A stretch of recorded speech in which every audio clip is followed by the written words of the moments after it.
Hello students, आज हम लोग सीखते हैं linear equation in two variables. Linear equation in two variables जो होते हैं, इनको सॉल्व करने के तीन मेथड इस्तेमाल किए जाते हैं। ठीक है, जैसे हम बोलेंगे एलिमिनेशन मेथड हो गया, फिर हम सॉल्व करेंगे सब्स्टिट्यूशन मेथड के तरीके से, फिर हम सॉल्व करेंगे ग्राफ का इस्तेमाल करके, मतलब इसको ग्राफिंग मेथड या ग्राफिकल मेथड बोलते हैं। स्टेप बाय स्टेप तीनों मेथड का हम इस्तेमाल करना सीखेंगे और किस तरीके से इसको यूज करते हैं। स्टेप बाय स्टेप बेसिक से स्टार्ट करके हर क्वेश्चन को आप इस मेथड का इस्तेमाल करके आप सॉल्व करना सीख सकते हैं। ठीक है, सबसे पहले हम लोग सीखेंगे एलिमिनेशन मेथड का इस्तेमाल करना, उसके बाद हम लोग सीखेंगे सब्स्टिट्यूशन मेथड और उसके बाद हम सीखेंगे ग्राफ मेथड। ग्राफ का इस्तेमाल करके आप इक्वेशन को कैसे सॉल्व करते हो ये हम लोग करना सीखेंगे। ठीक है, अगर मैं आपको बोलूं कि ये linear equation in two variables क्या होता है, बेसिक से बताने का सेंस बस ये है कि कुछ ऐसे बच्चों को भी टारगेट करना है जिन्हें कुछ भी नहीं आता। Linear equation in two variables मतलब उसको बोलते हैं रेखीय समीकरण। I am sorry but Hindi में इतनी इंग्लिश तो चलेगा, इसमें कुछ बहुत ये नहीं है। आप समझ सकते हैं कि linear equation in two variable मतलब रेखीय समीकरण होंगे जिसमें दो चर का इस्तेमाल हुआ होगा। हिंदी में इसको बोलते हैं, बट इतनी इंग्लिश कॉमन हो चुकी है आजकल, हर कोई इतना जानता है, तो आप बहुत ज़्यादा परेशान होने की कोई ज़रूरत नहीं है। तो हम पहले सीखेंगे लीनियर इक्वेशन टू वेरिएबल को एलिमिनेशन मेथड से सॉल्व करना। ठीक है ना, एकदम इजी मेथड है। आप देखेंगे आपको लगेगा वाह क्या बात है, अच्छी बात है, ऐसे तो हमको आ गया, लेकिन घबराने की कोई बात नहीं है। स्पेशली बच्चों को मैं टारगेट कर रहा हूँ कि आप लोग देखिए और इसको एकदम जीरो से स्टार्ट कर दिए। अगर मैं 20 मिनट में ये मैं आपको करना सिखा दूंगा एलिमिनेशन मेथड क्या होता है। ठीक है, जैसे मान लीजिए मैंने कोई एक इक्वेशन ले लिया, मैंने एक इक्वेशन कंसीडर कर लिया, जैसे आपने बोला कि x plus y is equal to 12। X plus y हमने क्या लिया, ले लिया है 12। ये एक इक्वेशन हो गया। ठीक है, हमने इसको इक्वेशन नंबर 1 कंसीडर कर लिया। ऐसे ही एक और इक्वेशन ले लेते हैं, जैसे हमने ले लिया x minus y is equal to 2 हो गया। ठीक है, दो इक्वेशन हमने ले लिया, इसको इक्वेशन नंबर 2 कंसीडर कर लिया। अब एलिमिनेशन मेथड होता है क्या है, पहले आप ये समझिए। एलिमिनेशन मेथड में ये दो वेरिएबल्स जो इस्तेमाल हुए होते हैं x और y, उनमें से किसी भी एक को हम एलिमिनेट कर सकते हैं, मतलब उनको हम वहां से हटा देंगे, इक्वेशन में से एलिमिनेट कर देंगे और इक्वेशन को वन वेरिएबल में कन्वर्ट कर देंगे और फिर इसको इजीली सॉल्व करके हम उस पर्टिकुलर वेरिएबल की वैल्यू फाइंड कर लेंगे। जैसे अगर मैं बोलूं ये इक्वेशन को सॉल्व करना तो ठीक है, लेकिन आप स्टेप के और आपको स्टेटमेंट्स लिखने पड़ते हैं। ठीक है, जैसे अगर मैं बोलूं कि देखिए अगर इसमें x को हम कैंसिल कर सकते हैं या y को कैंसिल कर सकते हैं, ऐसा कुछ रूल नहीं कि आप x को ही करिए या y को करिए। आप जिसको आपको जो कंफर्टेबल लगता है, आपको ऐसा लगता है कि नहीं हम y को कैंसिल करेंगे, हम x को कैंसिल करेंगे, तो आपकी मर्जी, जिसको चाहे उसको कैंसिल कर सकते हैं। ठीक है ना, लेकिन इजी तरीका ये होता है कि सबसे पहले हम देखते हैं कि वेरिएबल दोनों इक्वेशन में जो मतलब है उनके नंबर्स क्या है, मतलब उनके कोएफिशिएंट सेम है कि नहीं। कोएफिशिएंट का मतलब आप समझ रहे हैं, जैसे मैं अगर बच्चों को एक यहाँ पे बता देता हूँ, कोएफिशिएंट मतलब यहाँ पे लिखा है 3x, तो ये जो x है इसका कोएफिशिएंट ये क्या है 3 है।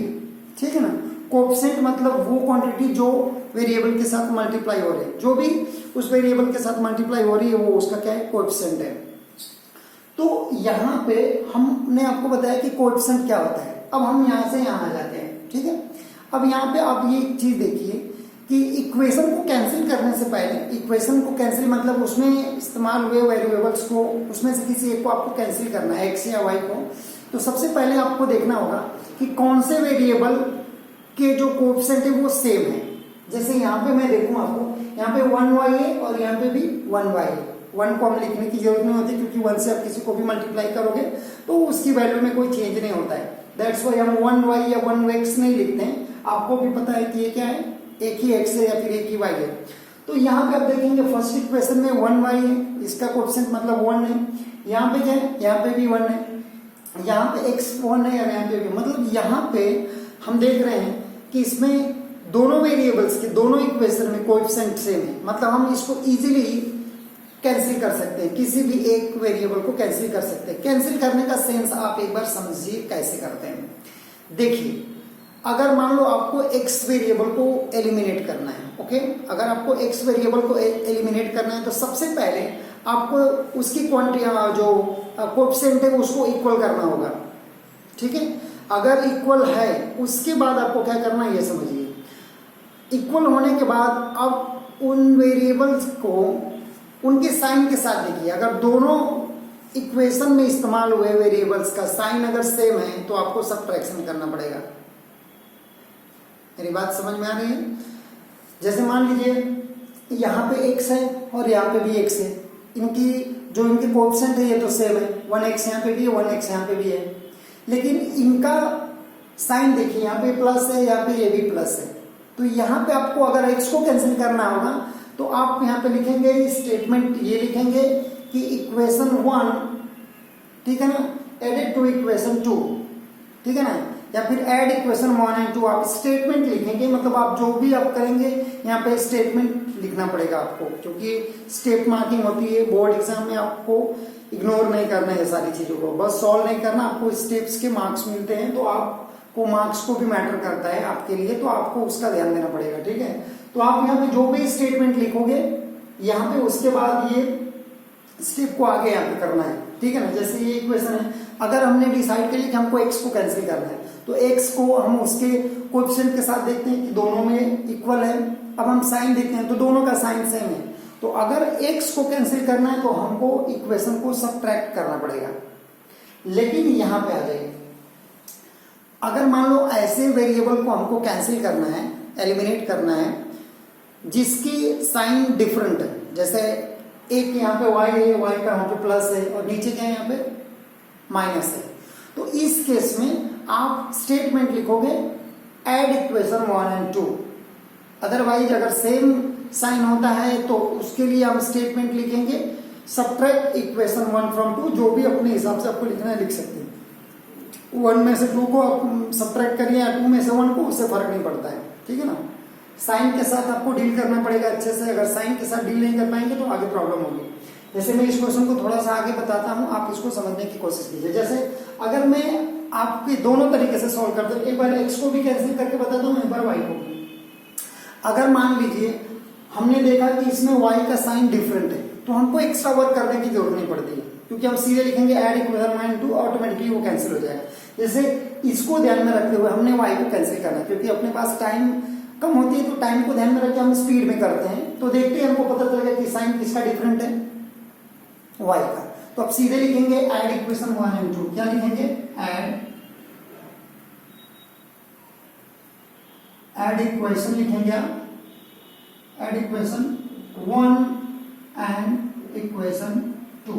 ये दोनों स्टेटमेंट आप थोड़ा सा डिटेल में अच्छे से लिखिए, मतलब डिटेल में नहीं, मतलब ठीक है शॉर्ट में लिखिए, लेकिन आप लिखिए स्टेटमेंट जरूर।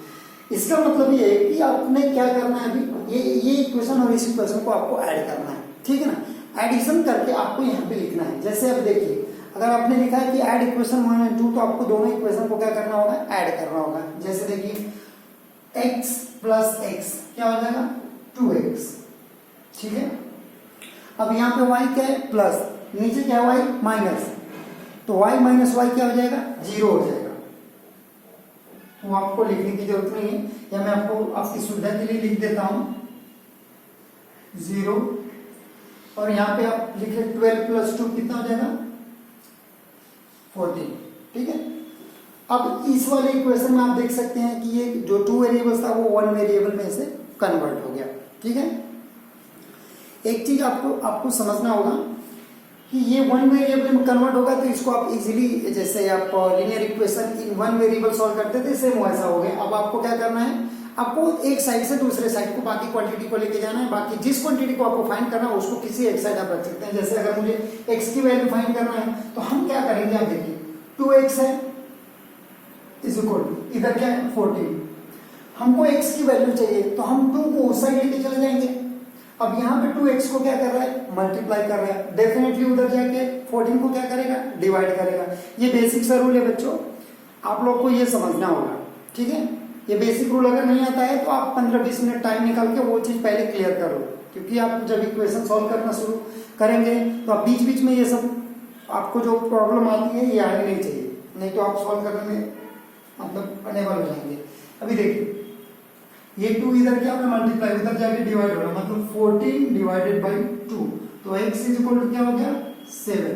x की वैल्यू तो आपको मिल गई, ठीक है ना, x की वैल्यू आपने फाइंड आउट कर ली, कोई प्रॉब्लम है नहीं। अब ये जो x की वैल्यू आई है, ठीक है ना, ये जो x की वैल्यू आपको मिल गई है, अब इस वैल्यू को आप दोनों इक्वेशन में से किसी भी एक में आप सब्स्टिट्यूट करके दूसरी वैल्यू फाइंड कर सकते हैं। जैसे मैं आपको बता दूं, अगर हमने x प्लस वाई ले लिया है तो हमने लिखा x plus y is equal to 12, ये हमने इक्वेशन अगर लिया, इसमें हमने x की वैल्यू रखना है, तो ये हो गया 7 plus y is equal to 12, ठीक है। आप सॉल्व करेंगे, देखेंगे 7 इधर प्लस है, उधर जाके माइनस हो जाएगा, तो y इज इक्वल टू क्या हो जाएगा 12 minus 7, y is equal to मिल गया आपको क्या 5।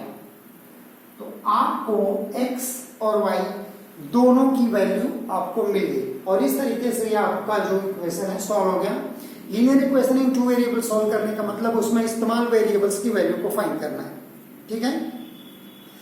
आपको बस इतनी सी ध्यान देना है कि एलिमिनेशन मेथड बहुत ही इजी होता है। मैं आपको और भी कई सारे एग्जांपल्स बता रहा हूं, आप उसको देख सकते हैं, लेकिन ये जो मेथड हम कर रहे हैं इसको बोलते हैं एलिमिनेशन मेथड, ठीक है ना, एलिमिनेशन मेथड इसको ही बोलते हैं। इसके और सारे एग्जांपल्स मैं तुमको मतलब आप लोग को बताता हूँ, आप लोग देख सकते हैं। अभी हमने जैसे बताया कि एडिशन करते हैं, एडिशन कब करते हैं इक्वेशन में, जिस वेरिएबल को सॉल्व करना है, जिस वेरिएबल को एलिमिनेट करना है एक्चुअली, उस वेरिएबल्स में दोनों इक्वेशन में उस वेरिएबल का साइन क्या होना चाहिए, डिफरेंट होना चाहिए, तभी आप एडिशन करेंगे, नहीं तो फिर आपको सब्ट्रैक्शन करना पड़ेगा। जैसे ये वाला क्वेश्चन हमने बनाया, ऊपर y का साइन प्लस है, नीचे y का साइन क्या है माइनस, और इनका जो मैग्नीट्यूड है वो भी सेम है, तो इस तरीके से इस इक्वेशन को हम क्या करेंगे ऐड करेंगे ऑटोमेटिकली y कैंसिल हो जाएगा। लेकिन ऐसी कंडीशंस अगर मान लीजिए कि ये ऐसे वेरिएबल्स है जिनका साइन दोनों इक्वेशन में सेम है, फिर हम क्या करेंगे, तब हम क्या करते हैं कि हम इक्वेशन को सब्ट्रैक्ट करते हैं, और सब्ट्रैक्ट करने से उस इक्वेशन के सारे साइन बदलते हैं, पर्टिकुलर बस उस वेरिएबल का साइन नहीं बदलता है, ठीक है ना। इसीलिए बोलते हैं कि जब आप इक्वेशन को सॉल्व करो तो सबसे पहले साइन देखो, उनका मैग्नीट्यूड देखो, उसके बाद डिसाइड करो, ठीक है ना। मैं आपको बहुत सारे एग्जांपल्स बताता हूँ, आप इसको देख सकते हैं। जैसे मैं इसको मिटा देता हूँ, आप एक बार देखिए, अभी देखिए, मान लीजिए कि इस बार मुझे x को एलिमिनेट करना है, y वेरिएबल को नहीं, x वेरिएबल को क्या करना है, एलिमिनेट करना है। तो इस बार हम देखेंगे कि x का मैग्नीट्यूड इसमें भी दोनों तो सेम है, मैग्नीट्यूड सेम है, ओके। बट हम यहाँ पे देखेंगे कि इनका साइन भी सेम है, और जब साइन सेम होगा तो एडिशन करेंगे तो कैंसिल तो होगा नहीं, ठीक है। कैंसिल जब हम करेंगे तो एडिशन करेंगे तो कैंसिल नहीं होगा, वो ऐड हो जाएगा, क्योंकि साइन यहाँ पे क्या है, सेम है। एक चीज आप यहाँ पे देखिए, हमको सेम साइन वाले वेरिएबल को कैंसिल करना है तो सब्ट्रैक्शन करना ही पड़ेगा, समझ रहे हैं आप लोग। जैसे आपने ये डिसाइड कर लिया कि नहीं हमको x को कैंसिल करना है, अगर x को कैंसिल करना है तो आप यहाँ पे स्टेटमेंट लिखेंगे सब्ट्रैक्ट, क्या लिखेंगे, सब्ट्रैक्ट इक्वेशन, और इसमें से आप इसको माइनस कर लीजिए, या इसमें से आप लिख सकते हैं सब्ट्रैक्ट इक्वेशन 2 फ्रॉम इक्वेशन 1, ये स्टेटमेंट लिख दीजिए। सब्ट्रैक्ट करना है आपको, ठीक है, कौन से इक्वेशन में से, एक में से दूसरे को हमको क्या करना है, सब्ट्रैक्ट करना है। मैं आपको साइन कन्वेंशन थोड़ा सा आपको दिखाता हूँ, आप देख लीजिए, नहीं तो कंफ्यूज हो जाएंगे बच्चे। आप मतलब आप लोग एकदम ध्यान से देखिए, जैसे मैं बोल रहा हूँ, यहाँ पे हमने लिखा है फर्स्ट इक्वेशन, जैसे आप लिख सकते हैं, क्योंकि वो x plus y is equal to क्या है 12। दूसरा इक्वेशन क्या था हमारा, जैसे x minus y is equal to 2 है, लेकिन हमने इक्वेशन में क्या लिखा है कि हम इस इक्वेशन को सब्ट्रैक्ट कर रहे हैं। अगर आप सोचिए, मैं बोलूंगा यहाँ पे, आप यहाँ पे एक चीज देख सकते हैं कि अगर मैं बोलूंगा 5 है और यहाँ पे 6 है, ऐसा कुछ है, ठीक है। अगर मैं बोलूं कि 6 माइनस 5 करो, यहाँ पे तो दोनों चीज प्लस दिख रहे हैं, जब हमको सब्ट्रैक्ट करना होता है तो हम साइन लिखते हैं। जैसे 6 और -5 करेंगे। अब जब तक साइन डिफरेंट नहीं होता ना, सब्ट्रैक्शन हो नहीं सकता है। आप लोग माइंड में क्लियर रखो इसको, ठीक है। यहाँ पे देखिए हमको x को कैंसिल करना है ना, तो यहाँ पे साइन कैसे, हमने स्टेटमेंट लिख दिया कि सब्ट्रैक्ट इक्वेशन 2 फ्रॉम इक्वेशन 1। तो इक्वेशन 1 क्या था, ये x + y = 12, x - y = 2, ये सेकंड इक्वेशन, इसी को सब्ट्रैक्ट करना है। तो आप जब लिखो सेकंड इक्वेशन, जैसे यहाँ पे हमने लिखा, अब इसको हम सब्ट्रैक्ट करेंगे तो इसमें इस्तेमाल जितने भी टर्म्स हैं सबका साइन चेंज हो जाएगा। क्या हो जाएगा, सबका साइन चेंज हो जाएगा जब हम सब्ट्रैक्शन करेंगे। जैसे आप देख सकते हैं, ये जो प्लस x था ये हो जाएगा माइनस, ये जो -y है ये +y हो जाएगा और ये -2 हो जाएगा, ठीक है। इस तरीके से ये साइन सबका चेंज हो जाएगा। अब इसको आप सॉल्व कीजिए, जैसे x - x ये हो गया 0, ठीक है। अब यहाँ पे ऊपर क्या था, y प्लस था, अब ये भी प्लस हो गया, क्योंकि सेकेंड टाइम जो साइन चेंज हुआ है ना उसका इस्तेमाल करना है। आप पहले वाले साइन का इस्तेमाल करके कंफ्यूज मत होइएगा, ठीक है। तो y + y क्या हो जाएगा, यहाँ पर 2y हो जाएगा, is equal to 12 - 2 is equal to क्या हो जाएगा, 10 हो गया।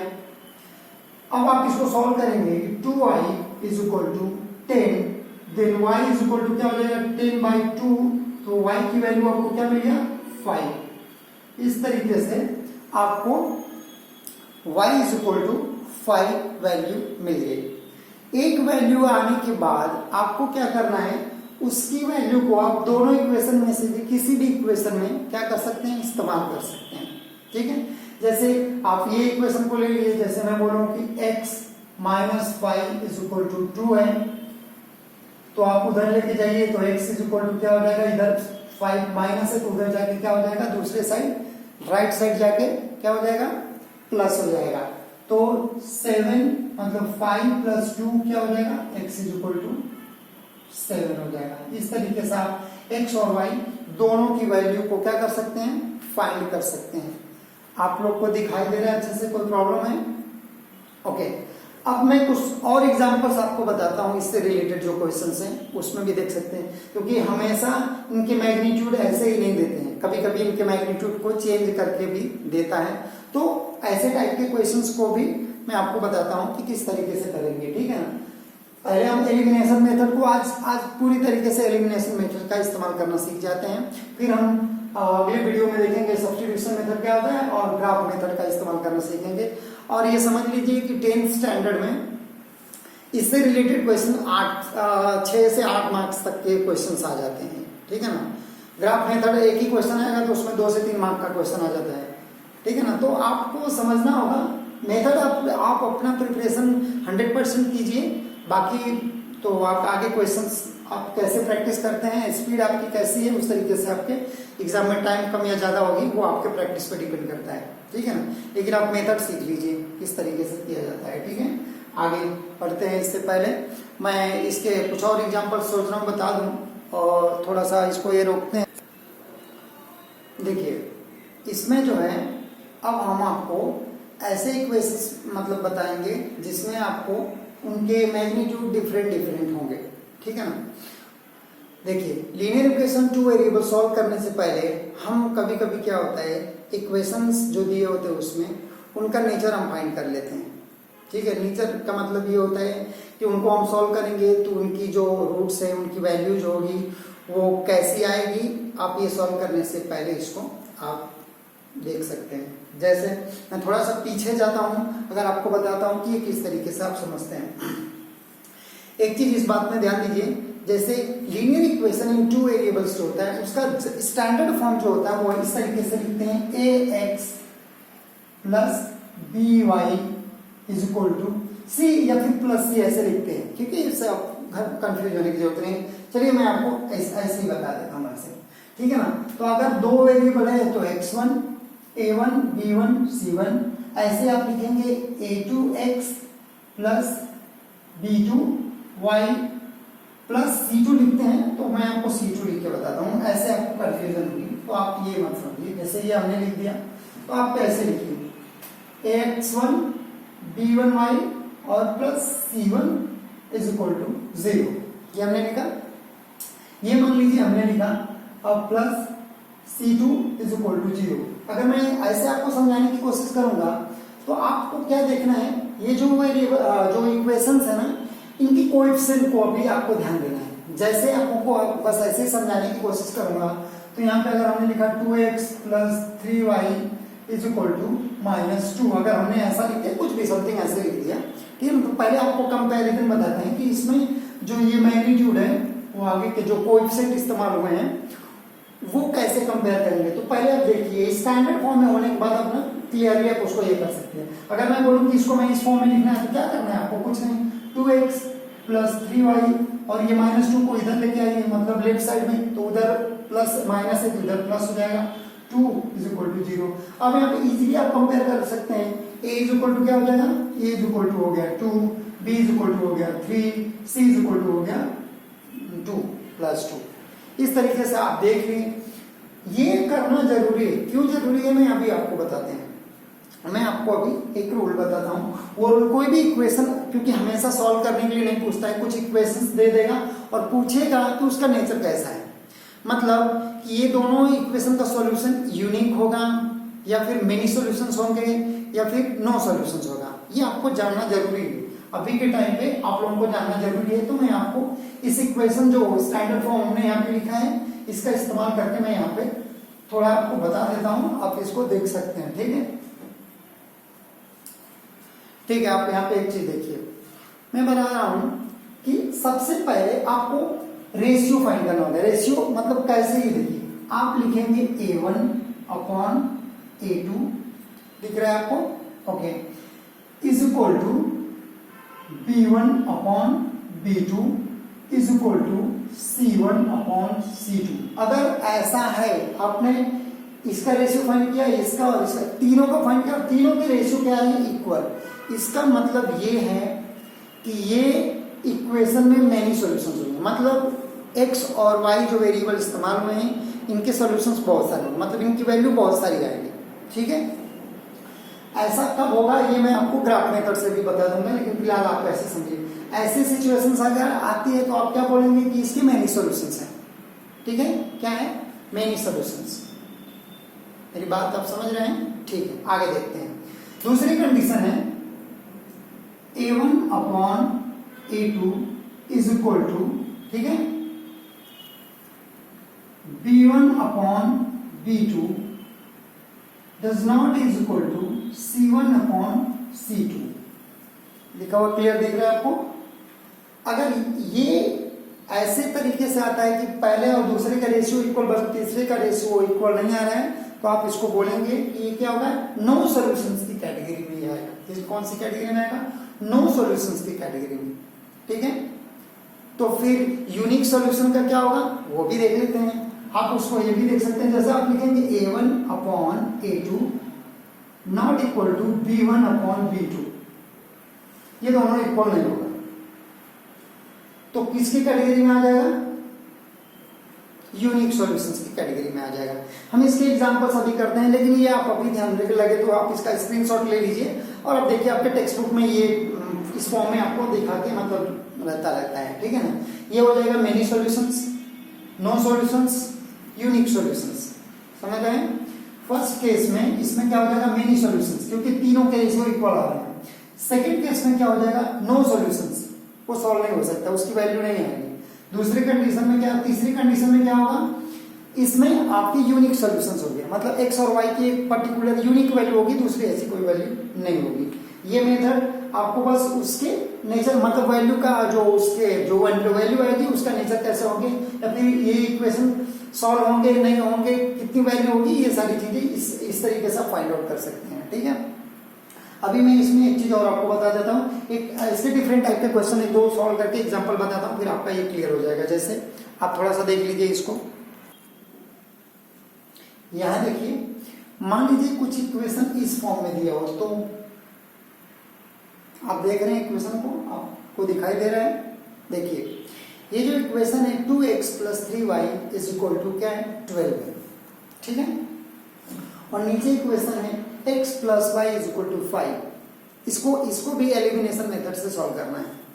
आप क्या करेंगे, पहले वाले इक्वेशन में आपने देखा कि वहां पे आपके ऊपर जो वेरिएबल है और सेम वेरिएबल वही, बट उनका मैग्नीट्यूड क्या होता था, सेम होता था। बट इस केस में यहाँ पे 2x है, यहाँ पे x है, यहाँ पे 3y है, यहाँ पे y है, मतलब मैग्नीट्यूड सेम नहीं है। ठीक है, अगर मैग्नीट्यूड सेम नहीं है तो सबसे पहले आपको मैग्नीट्यूड सेम करना पड़ेगा। अगर मैग्नीट्यूड सेम नहीं करेंगे तो फिर आपको एलिमिनेशन मेथड करने में प्रॉब्लम होगी। ठीक है, चलिए मैं एलिमिनेशन मेथड का इस्तेमाल करके और कैसे हम मैग्नीट्यूड सेम करते हैं दोनों इक्वेशन में किसी भी वेरिएबल का, उस तरीके से आप देखते हैं। जैसे मान लीजिए आपने डिसाइड किया कि हमको x को कैंसिल करना है, किसको, x को, तो इस वाले इक्वेशन में x का कोएफिशिएंट क्या है, 2 है, और इस वाले में क्या है, 1 है, तो सेम है नहीं, आपको सेम करना पड़ेगा। मतलब अगर मैं आपको समझाने के लिए बोल रहा हूँ कि यहाँ पे 1x है, 1 उसका मैग्नीट्यूड बोल सकते हो या फिर इसका कोएफिशिएंट बोल सकते हो। ठीक है, अब आपको इक्वल बनाना है, तो आपको अगर x डिसाइड किया, ठीक है ना, तो आप स्टेटमेंट लिखोगे कि इक्वेशन, यहां पे लिखोगे इक्वेशन, ठीक है, आप समझिए, शॉर्टकट में लिख रहा हूं, आप समझिए, equation 2 multiply by 2, equation 2, this is equation 1 and this is equation 2। तो इक्वेशन 2 को आप 2 से मल्टीप्लाई करेंगे। 2 से क्यों? क्योंकि ऊपर वाले x का जो कोएफिशिएंट होगा उस कोएफिशिएंट को नीचे वाले पूरे इक्वेशन को मल्टीप्लाई करते हैं। जैसे मैं मल्टीप्लाई कर रहा हूं, आप देखिए, 2 से आप x को मल्टीप्लाई करेंगे, क्या हो जाएगा, 2x, 2 से आप y को मल्टीप्लाई करेंगे, क्या हो जाएगा, 2y, 2 से आप 5 को मल्टीप्लाई करोगे, क्या हो जाएगा, 10। जो इक्वेशन नंबर 2 था, अब उसको आप कंसीडर कर लीजिए, मान लीजिए इक्वेशन नंबर 3 ऐसे कन्वर्ट हो गया। ऐसे आप फर्स्ट इक्वेशन जो था उसको आप यहाँ पे लिख सकते हैं, जैसे क्या हो जाएगा, 2x plus 3y is equal to 12, ये इक्वेशन नंबर 1 है। आप वैसे सेम लिख करेंगे, जो भी है ऐसे आप लिखेंगे।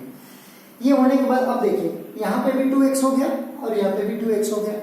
ठीक है, आप देख रहे हैं 2x यहाँ पे भी है, 2x यहाँ पे भी है। ओके, अब हमको क्या करना है, एलिमिनेट करना है। डेफिनेटली अगर ये इक्वल हमको मिल गया तो आगे कुछ करना नहीं, हम इसी को कैंसिल करेंगे।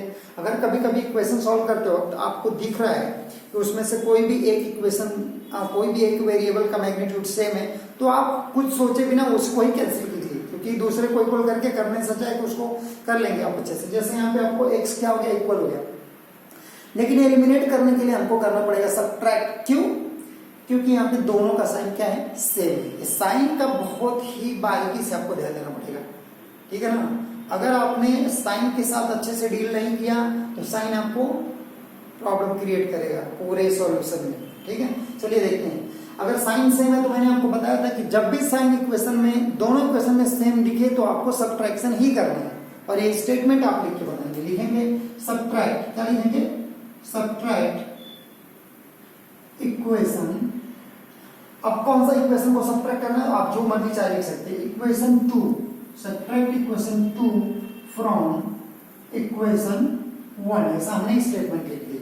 ठीक है ना, हमने क्या लिख दिया, स्टेटमेंट लिख दिया कि इक्वेशन 2 को इक्वेशन 1 से हम क्या करेंगे, सॉरी 3 इक्वेशन है, आप नाम ऐसे लिख सकते हैं, उससे कंफ्यूज होने की कोई जरूरत नहीं।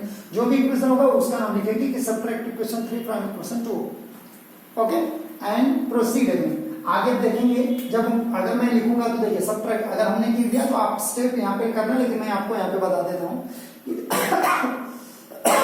सॉरी, आपको सब्ट्रैक्शन करना है। जैसे इक्वेशन 3 को सब्ट्रैक्ट करना है तो इक्वेशन 3 के साइन बदल जाते हैं। जैसे ये प्लस 2x था तो अभी हो जाएगा माइनस 2x, ये पे प्लस 2y है तो ये माइनस 2y, यहाँ पे प्लस 10 है तो ये हो जाएगा माइनस 10।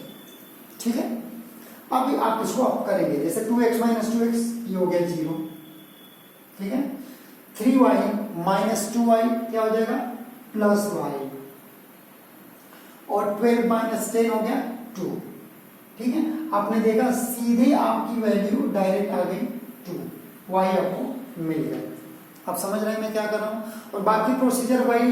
अगर दो वेरिएबल्स में से किसी भी एक की वैल्यू मिल गई तो आप किसी भी इक्वेशन में उस वैल्यू को पुट करके, ऐसा नहीं कि फर्स्ट में नहीं सेकंड में नहीं, किसी में भी, फर्स्ट या सेकंड किसी में भी इक्वेशन में आप उस वैल्यू को पुट करके आप सेकंड वेरिएबल की वैल्यू को फाइंड कर सकते हैं। ठीक है, मुझे ऐसा लगता है कि अगर आपने अच्छे से समझा होगा तो इस इक्वेशन को सॉल्व करने के एलिमिनेशन मेथड को आप आसानी से कर सकते हो।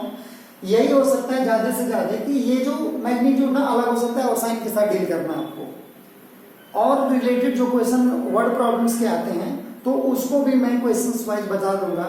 मेरा टारगेट है कि जो एमएच बोर्ड के हों, यूपी बोर्ड के हों, सीबीएसई आईसीएसई बोर्ड के कोई भी बच्चे हों, आप बेसिक रूल पे फोकस कीजिए, उसके बाद अपने टेक्स्ट बुक में कोई भी क्वेश्चन को आसानी से सॉल्व कीजिए। ठीक है, ओके। मेरा आपसे रिक्वेस्ट यही है कि अभी एग्जाम बहुत पास में आ गया है तो ऑनेस्टली आप लोग तैयारी कीजिए, और जहाँ तक मेरी बात है तो मेरे यहाँ पे आके आप पर्सनल मुझे कॉल कर सकते हैं, या फिर किसी क्वेश्चन में डाउट हो, चाहे वो साइंस में हो चाहे वो मैथ्स में हो, स्पेशली मैथ्स और साइंस को आप लोग टारगेट कीजिए। हिस्ट्री ज्योग्राफी को तो आप लोग लर्न करते रहिए चैप्टर को अच्छे से समझ के, क्योंकि डिफिकल्टीज मुझे लगता है ज़्यादातर प्रॉब्लम्स इन सारे सब्जेक्ट्स में है। तो मैं स्पेशली इसी सब्जेक्ट से रिलेटेड, जैसे साइंस हो गया, साइंस में फिजिक्स केमिस्ट्री बायो से रिलेटेड कुछ क्वेश्चंस हो जाएंगे, तो ये सारी चीज़ें मैथ्स की, तो ये मैं अभी इसकी वीडियो अपलोड कर रहा हूँ। तो मेरी रिक्वेस्ट बस ये है आप लोगों से कि आप स्टूडेंट्स के लिए टाइम बहुत 1 से 1.5 महीना टाइम बचा है ना, दिसंबर बचा है और जनवरी बचा है, तो उसमें भी आपको प्री बोर्ड एग्जाम्स बहुत सारी चीज़ें स्कूल में एक्टिविटी कराते हैं जिससे आपका डिस्ट्रैक्शन होता है। तो आप स्पेशली आप 4-5 घंटे पढ़ाई कीजिए इस टाइम पे, एवरीडे 4-5 घंटे पढ़ाई कीजिए, और प्रैक्टिस इतना कीजिए कि आपके माइंड में वो भी क्वेश्चंस रिकॉल हो जाए। ठीक है ना, आपको जब प्रिपरेशन आपकी हो जाए तो आप क्वेश्चन सेट लगाइए, ये नहीं कि पढ़ाई आपने किया नहीं क्वेश्चन पेपर सॉल्व करना शुरू कर दिया, ऐसा नहीं होता है। ठीक है ना, चलिए ठीक है, अगले वीडियो में हम मिलेंगे। आपको सब्स्टिट्यूशन मेथड का इस्तेमाल करते हुए मैं आपको एक वीडियो बनाऊंगा, कल आपको वीडियो मिल जाएगी, लेकिन अभी आप इस मेथड का इस्तेमाल करके एकदम अच्छे से सीख जाइए, क्योंकि पर्टिकुलर मेथड का यूज करके सॉल्व करने के लिए आपको बोल सकता है बोर्ड एग्जाम में। तो आप तीनों मेथड का इस्तेमाल करना अच्छे से सीखिए, फिर आपको लगेगा कि नहीं आप रेडी हो इस एग्जाम के लिए, तो फिर आपको कोई प्रॉब्लम नहीं होगी। ओके, चलिए ठीक है, बाय।